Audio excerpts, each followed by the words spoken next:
Hello, everybody, and thank you for tuning in to the Liberty Report. With us today, we have Daniel McAdams, our co-host. Daniel, good to see you this morning. Good to see you, Dr. Paul. We're back together again after about a week, I guess it was. Yeah. Where were you? I was playing hooky. I have to admit, I had some other activities that I was obligated to attend to. It happens, yeah. So, anyway, just think, we didn't report as we usually do every single day and try to catch up on all the events. The events keep marching on, but we do see at times glimpses of people putting monkey wrenches into the success and the totalitarian of the deep state that we've been living with. Now there's hints, and we have our beefs with the president. We don't endorse everything, but we also have to admit life is different. Yeah. Life is different right now with the new administration, and we are looking forward to better times eventually. But right now, the Democrats are still trying to figure out what was wrong with the campaign. What happened? What did they do wrong? What happened? Maybe they had the wrong issues or something. Or the wrong candidate. But they're coming in. The excuses are really very, very funny. Yeah. But right now, Elon Musk. He had a name for himself, though. 4 or 5 years ago, the first time I heard of it, I said, "Is this guy real? Does he do this?" And of course, since that time, he probably increased his influence 10 or 100 times, 100-fold, because he's world renowned now. But he just happens to be a friend of Trump, and Trump has a job on his hands. But they're sticking together, and they're doing a fair job in trying to follow some of the campaign promises. It's just that my only problem is some of his campaign promises wouldn't be exactly pure libertarianism. Yeah. But the one thing for sure, Trump and Musk are interested in not going out of their way to ridicule libertarianism. Matter of fact, if they see an opening, they'd just assume we'd be on their side. Yeah. And I think that's a sign of what's happening in the community around the country, maybe around the world, that we're witnessing something much bigger than anybody realized, and they're witnessing the failure, of the progressive era. It's been going on for a long time, but it's been going downhill too. And this is hope it's a climactic end, to the assault on liberty that we've had. Medical care, education, morality in government, and all, the Department of Justice, privacy, all those things have deteriorated. So now we find out this bold guy by the name of Musk, he's in there, he's disrupting things. And you know what? The far left does not like him, because he just goes after it. There's some technical questions that people bring up, but the funny thing is they're finding and saying, they're looking into this stuff that the government's doing and what we've been getting away with all this time, and they're putting monkey wrenches in what we're doing, and they want to know what we're doing. They want to know where the money is. So they're being accused of being, invasion of privacy. Well, the real invasion of privacy has been the authoritarianism of the left and those moderates that went along with it, and the warmongers and everybody else, stealing the money from the people and secretly running government. And where the real violation, if there was no violation of the people's privacy and their liberty, you wouldn't have this monster to deal with. So it is a little ironic. I think people should pay attention to it. But I think this hullabaloo about, technically they shouldn't be doing this. They shouldn't be clamping down on that. And one thought that crossed my mind, Daniel, was they ought to ask Jefferson for advice. Yeah. He was not gentle in his discussion on what you had to do when they got out of control. And so I see, and I'm sure you do, see some positives, and I think that's very good, and we'll continue to support those things, which is shrinking the size and scope of government, because I think because they have sought us out in other libertarian community, that means that we're growing in strength and influence. but in a different way than typical Republicans and Democrats see it. I think that that libertarianism and liberty is still alive and well. Well, Elon Musk is a tremendous hate figure for the left, and it's a lightning rod. And I almost think, given his interesting and peculiar personality, I almost think he actually enjoys it. The fact that just his presence, just his name causes them. It used to be Trump. I almost think that Musk has surpassed Trump, supplanted Trump as the target of hate on the left. And why do they hate him? Because he doesn't play by the rules that they themselves have made, right? They made all the rules, and he says, no, I don't think I'll follow those rules. And I think that makes them crazy. And he has the ability, partly thanks to his wealth, partly thanks to his stature in the business community, and partly just the strength of his personality, he has the ability to thumb his nose at them. And that drives them crazy.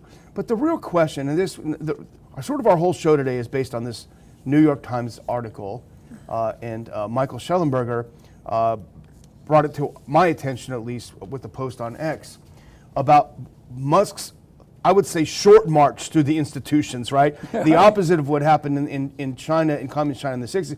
This is a short march, and it's a very quick march. And the question, Dr. Paul, I think, is how do you make huge changes in government? How do you dismantle this edifice that has had plastered on year after year, layer after layer of bureaucracy? What is the right way to do it? And I think what's happening now is a lot of people in DC are flipping out. They're flipping their lids because he's doing it by going in there and just cleaning the stables, cleaning out the stables. Well, I want to introduce the article, and I highly, for reasons that'll be obvious, I highly recommend it.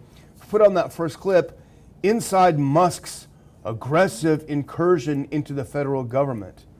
Now this is the funny part. Now this would be a theme throughout the article, Dr. Paul. The billionaire is creating, over and over you see this kind of envy of the fact that he's wealthy, and also these suggestions that he has conflicts of interest throughout the article. I think there are 6 or 7 quote-unquote journalists who wrote this piece, but it's fascinating. I go to the next clip here, and this is just to introduce the article.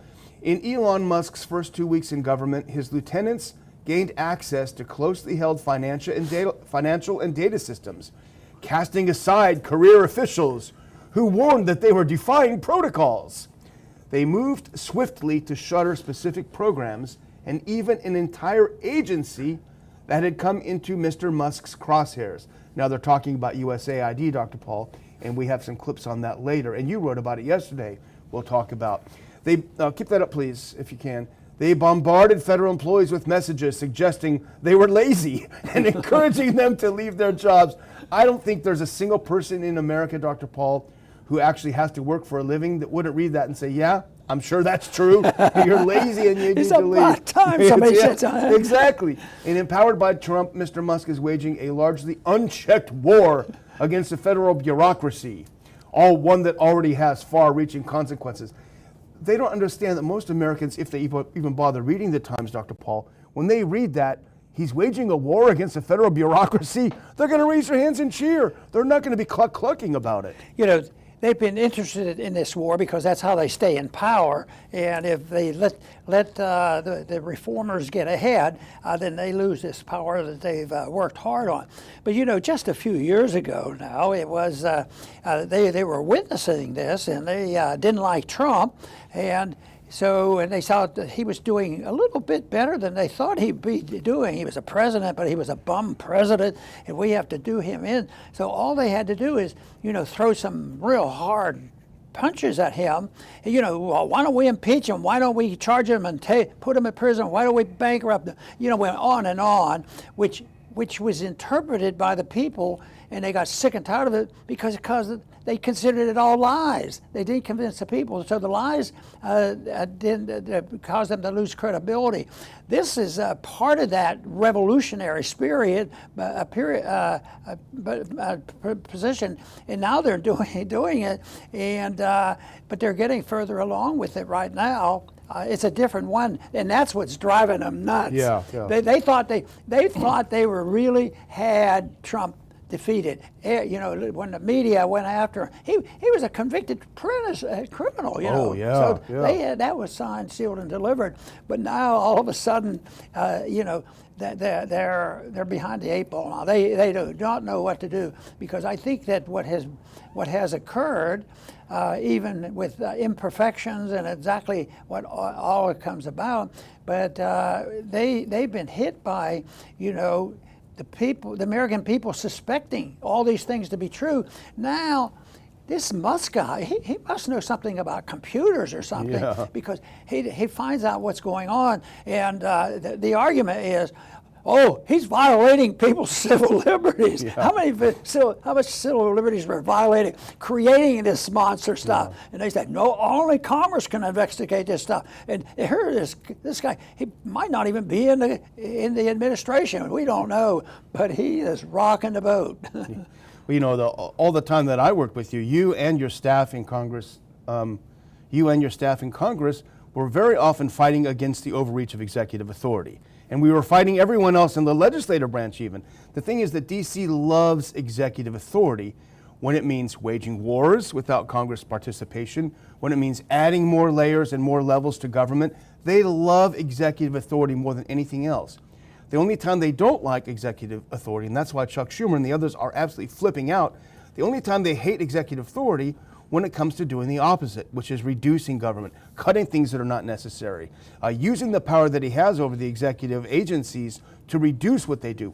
All of a sudden, we've got too strong of an executive here. But, you know, the one real challenge is going to be with this administration, and I think what you say is absolutely true, but the one thing that they haven't talked a whole lot about it, and that's the executive orders to look after the Federal Reserve, because all this stuff we're going to be talking about and heading to, all these programs that have just, you know, grows like a cancer, and so that to me is a saying that the people are waking up. And but I still think, I guess people get tired of me harping back. You know, if you can't pay for this, if you can't cheat with counterfeit money and all these things, we wouldn't have the wars. You know, this whole idea. And but they have, you know, we've had sympathetic comments from Doge, you know, on the Federal Reserve as well. But I'm talking about really exposing it.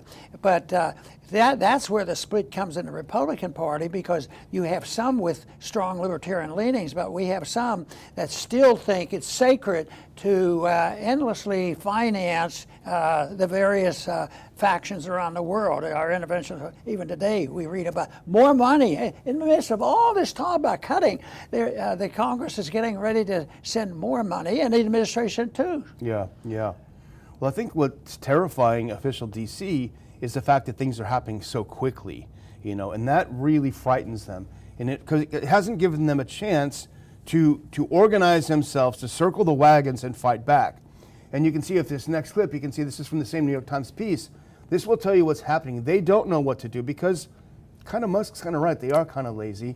Go to the next one. Go to the next one after this. Okay. The speed and scale have shocked civil servants who have been frantically exchanging information on encrypted chats, trying to figure out, discern what is unfolding. So they are having a panic attack inside government. They're keeping the information from Musk. They're trying to hide behind it. But if you go to the next one, and this is important, this time, however, because they want to make it look like he's just a businessman coming in there to mess things up. This time, however, Musk carries the authority of the president, who has bristled at some of Musk's ready-fire aim impulses, but has praised him publicly. He's a big cost cutter, Trump told reporters. Sometimes he won't agree with it and will not go where he wants to go, but I think he's doing a great job. So he has the authority from the president as a special assistant to do these things. Now, one area that's really interesting, Dr. Paul, if you go to the next one, actually skip to one, because we'll come back to this. And we talked about this before the show. This is fascinating. Mr. Musk has also taken a keen interest in the federal government's real estate portfolio, managed by the General Services Administration. He's moving to terminate leases. Internally, GSA leaders have started to discuss eliminating as much as 50% of the agency's budget, according to people familiar. So he's looking at can you imagine how many thousands of properties GSA is holding on to across the world, you know? Yes, and one example I told you a little bit about occurred in Lake Jackson, Yeah. Texas. We had a post office there. It was, I think it was a building privately owned. The government wanted to lease it for their post office. And then they moved the post office, they built a new one, and the building became run down. It looked bad. And the owner said, hey, look, you guys were government, you guys aren't taking care of our building. You know, that's ultimately our property.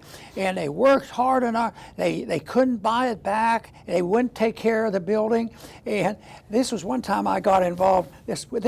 I was getting, not giving the special interest some of their money. We were just trying to get their building back and live it up to the contract. And they finally did. And it's a beautiful building. It's being used. But it was, the owners had to stand there. It was a major building in downtown Lake Jackson. And it looked nice, but everybody knew it was empty. Yeah. You times that by 1 million probably. But they always paid the bill. You know, there it is. They kept bills on. They didn't do it because, somebody would say, hey, this is great, they're supposed to fix it up and all this kind of stuff. But it was the private ownership that finally won over, the federal government. But I guess the federal government still leases land and stuff for post offices and many other things. Millions of things, I'm sure, everywhere. Office space. They let everyone work from home for all these years, and they didn't let go to the offices. They still have the offices. Well, here's the thing now. We talked about the speed. This is the real issue. Now go to the next one. This is exactly it. Before Congress and the courts can respond, Elon Musk will have rolled up the whole government, said one official who works inside an agency. Musk says he's making long overdue reforms. So far, his team has claimed to help save the federal government more than $1 billion a day through efforts like the cancellation of federal building leases and contracts related to diversity, equity, and inclusion, although they've provided few subsistence. That's what's making them upset, Dr. Paul, is they're moving too fast. They haven't had a chance to organize their defense against this. And that, I think, is what's making them crazy. Now, this is what caught my attention, because Schellenberger brought this up, Dr. Paul, and this is another aspect of it. And I'm sure you read about it over the weekend, and Musk tweeted about it. They went in to look at automatic payments made by the Treasury, and they just make these payments automatically. And Musk said some of these are even going to terrorist groups. It's just an auto payment. This is, go to the next clip. I think you have to skip ahead a little bit because we need to talk about this part. Go ahead, we already talked about this. So this is from the New York Times article. Said Musk has told administration officials he thinks they could balance the budget if they eliminate the fraudulent payments leaving the system, according to an official who discussed the matter. It's unclear what he's basing that statement on. Of course, they're sarcastic. The federal deficit for 24 was $1.8 trillion. The Government Accountability Office estimated in a report that the government made $236 billion in improper payments. So they're basically admitting $236 billion were going where they shouldn't go. And they're saying, well, that's not very much. Yeah. And actually, Schellenberg, he retweeted this and he pointed this out. It's important if we go to the next one, Dr. Paul. He says, 43 paragraphs into the New York Times piece, they finally reveal that the federal government lost $236 billion to apparent fraud. They call it improper payments in 23 alone. And then sorry, Dr. Paul, but one more. Then he commented on his own post on X, Schellenberger did, if you go to the next one. He says, actually, it's not even that. They're not even right. He says, naturally, the Times got the number wrong. The correct number is $233 billion to $521 billion annually. So just in these payments, Dr. Paul, you're talking up to $500 billion going fraudulently where they don't belong. That's starting to add up to some real money. That was established for efficiency's sake, because it was automatic and somebody didn't have to sit down and write them a check. But this auto pay, they get on a list and it goes on and they rip off the taxpayers.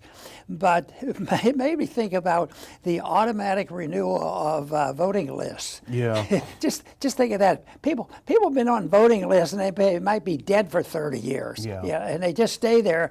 And for some reason, the people in charge Of course, that's both federal and state stuff, but it's usually partisan stuff. But it's the same principle. Put it on autopilot and automatic repay, and they think that's efficient. We can cut back on personnel, but the more automatic it is, the less personnel works. Then some of them just get flat out lazy over that. Well, some of the big news over the weekend was shutting down USAID, and you wrote about it in your column this week. In fact, if you can put this next one on, this is kind of neat actually, because you recorded it yesterday, as you do every week. If you put that next one on, go ahead one, I think. No, go back one. Go back one. So these got into some weird order here. Go back one. Yeah, there we go. So here's your recording of the weekly report. Audit USAID, then shut it down. To which Elon Musk reposted, interesting, and then about 10 million people saw it. But it's really fascinating. Now here's a clip. I have an audio clip to put up, Dr. Paul.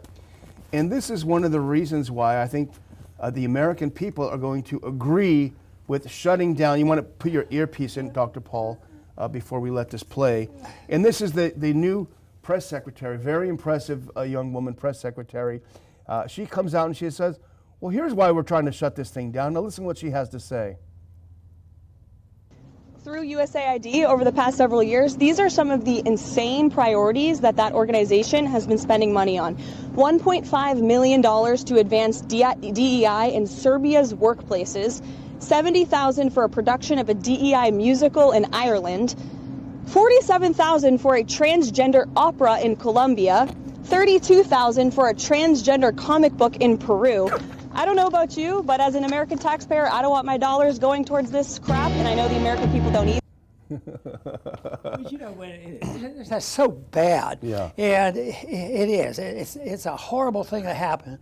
But it also is, how did we let it happen like this? Yeah. Someday they're going to wake up and, how did we go to this many wars since World War II and never declare the war? It is here this is bad.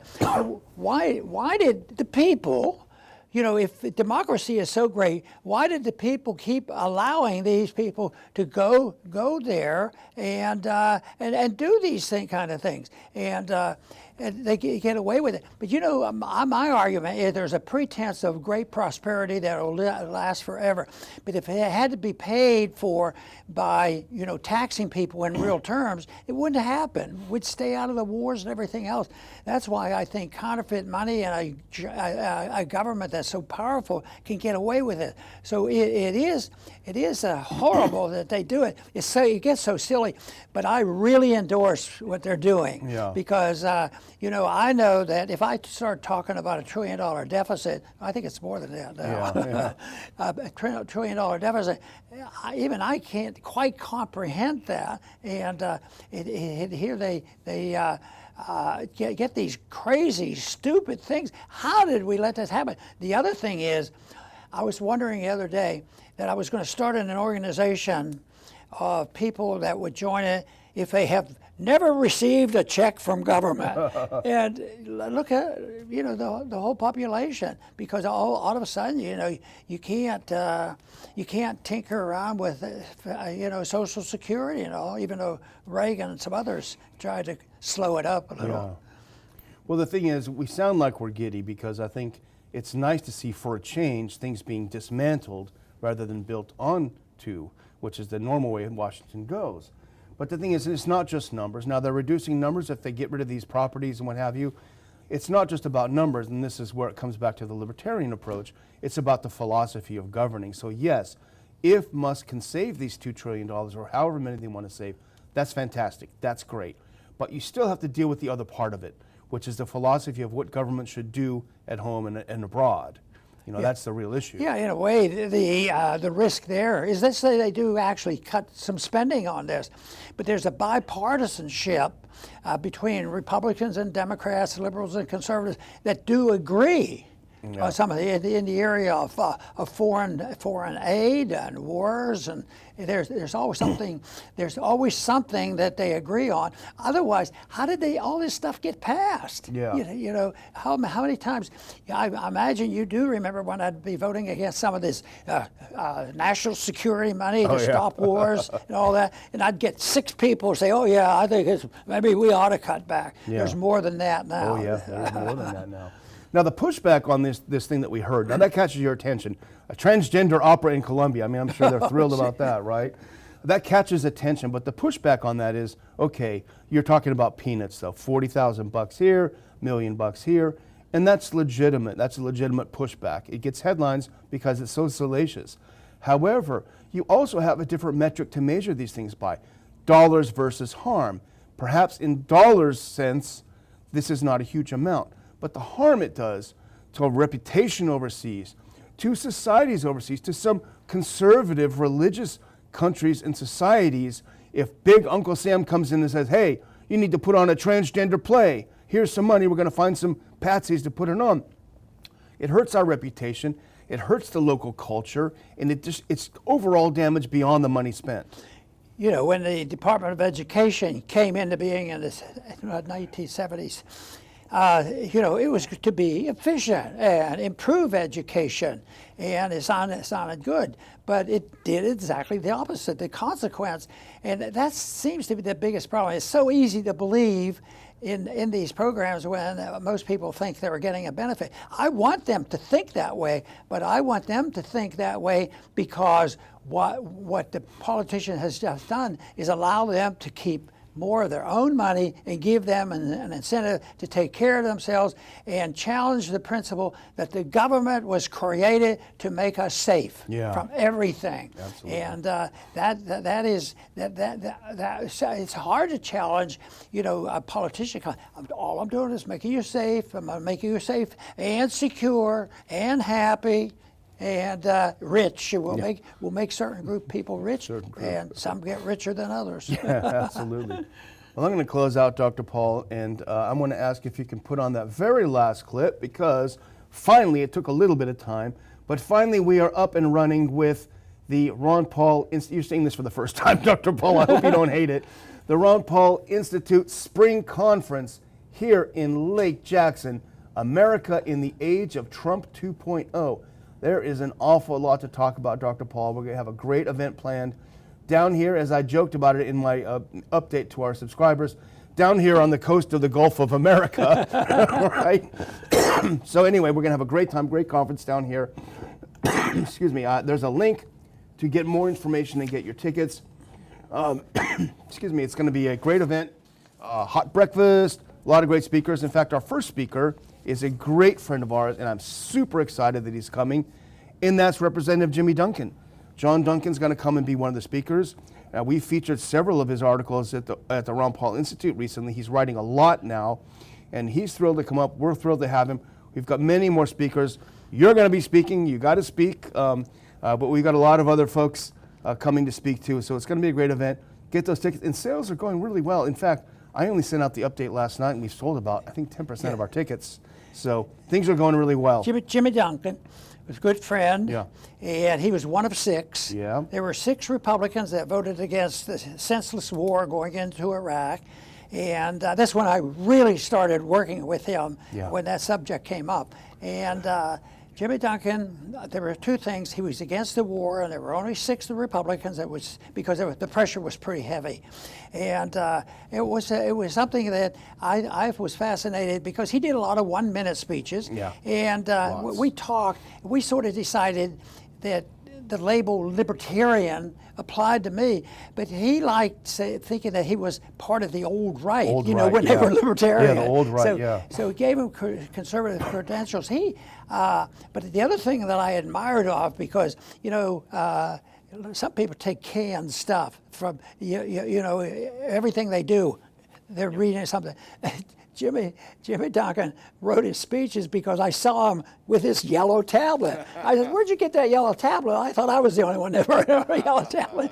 So he would write on there and give great speeches. And Boy, I'm so delighted that he's coming. Yeah, it's going to be a lot of great time. Great time. And I hope all our viewers tune in one way or the other, either coming to the convention or the meeting that we're having, or the follow-ups and the results of the party. And we do have a party and have fun.